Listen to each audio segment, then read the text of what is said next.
ప్రైవేటీకరణను ఆపాలి, విశాఖ ఉక్కు ప్రైవేటీకరణను అమలు చేయాలి, స్వామినాథన్ సిఫారసును అమలు చేయాలి, స్వామినాథన్ సిఫారసు.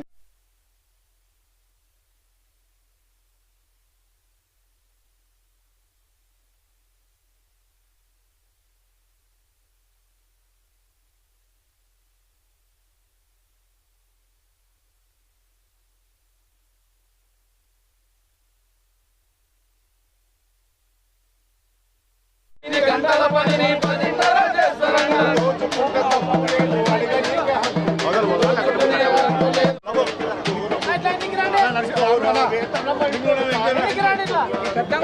వేతనమంటూ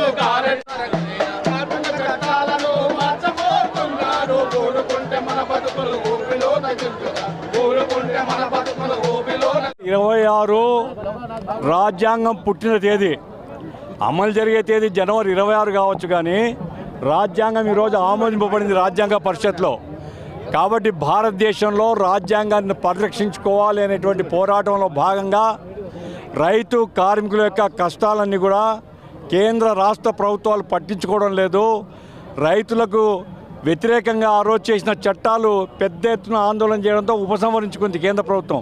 కానీ గిట్టుబాటు ధర ఇవ్వడం లేదు, స్వామినాథన్ సిఫార్సులు అమలు చేయడం లేదు. కాబట్టి రైతులు కష్టపడిన తర్వాత కూడా అప్పుల పాలవుతున్నారు, ఆర్థికంగా నష్టపోతున్నటువంటి పరిస్థితి ఉన్నది. అట్లాగే కార్మికులకు వ్యతిరేకంగా 4 లేబర్ కోడ్లు తెచ్చి 44 చట్టాలని దాదాపు పని లేకుండా చేసేస్తున్నారు. ఈ చట్టాల్లో ఉండే సారాన్ని తీసేసి కార్పొరేట్ శక్తులకు అనుగుణంగా, పెట్టుబడిదారులకు అనుగుణంగా చట్టాలను రూపొందించారు. కాబట్టి ఈ చట్టాలు 4 లేబర్ కోడ్లు రద్దు చేయాలని మేము కోరుతున్నాం. రైతాంగానికి స్వామినాథన్ సిఫార్సు అమలు చేస్తూ గిట్టుబాటు ధరలు గ్యారెంటీ చేయాలని అడుగుతున్నాం. వ్యవసాయ కూలీలకు ఉపాధి హామీ డబ్బులు తగ్గిస్తున్నారు, కాదు బడ్జెట్లో అలొకేషన్ పెంచండి, ఉపాధి హామీ 200 రోజులు కరువు ప్రాంతాలు ఇవ్వండి అని మేము డిమాండ్ చేస్తున్నాం. ఈ డిమాండ్స్ మీద చిరుద్యోగులు, అసంఘటిత రంగ కార్మికులు 15 సంవత్సరాలైంది వాళ్ళ వేతనాలు పెరగడం లేదు. కాబట్టి వాళ్ళ వేతనాలు పెంచాలని డిమాండ్ చేస్తూ దేశవ్యాప్త కార్యక్రమంలో భాగంగా ఈరోజు ఇక్కడ మేము ఆందోళన చేస్తున్నాం. కూటమి ప్రభుత్వం కూడా విశాఖ ఉక్కు ఫ్యాక్టరీ ప్రైవేటైజ్ కాకూడదు అని మేము ఆందోళన చేస్తే కాదు అన్నారు. ఈరోజు ఏమైంది, దాదాపు మూతపడే పరిస్థితి ఉన్నది. అతనికి ఏం చీమ పట్టినట్టు కుట్టినట్టు లేదు.